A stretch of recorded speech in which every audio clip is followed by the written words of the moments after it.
కృషి గారు రండి, ఎక్కండి.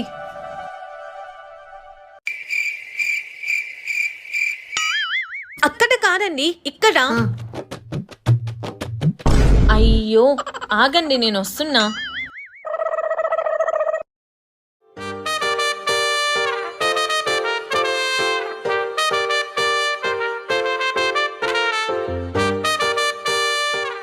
Sir order sir. Lemon chicken, ఒక చికెన్ బిర్యానీ తెచ్చేయండి. Okay sir. అవును, మీకు కళ్ళు కనపడవుగా, అంత బాగా ఆర్డర్ ఎలా చెప్పారు? ఏ రెస్టారెంట్కి వెళ్ళినా అదే లెమన్ చికెన్, అదే చికెన్ బిర్యానీ కదండి. అయినా నాకు కళ్ళు కనపడమని మీకు తెలుసు, నాకు తెలుసు, వాళ్ళకి తెలుసు కదండి. అయ్యో సారీ అండి.